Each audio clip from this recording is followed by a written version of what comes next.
Hey guys, welcome back to my channel. So today I will be posting a brand new video. So since it's the holy month of the year, Ramadan, I'm going to make a Ramadan calendar.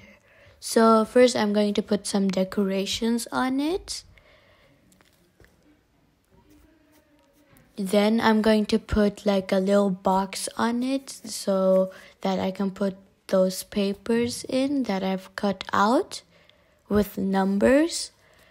So basically why I cut out those papers, it's that I can see which day of Ramadan it is. So here guys, I'm showing like how I'm peeling it off and how it actually works. So it's the first day.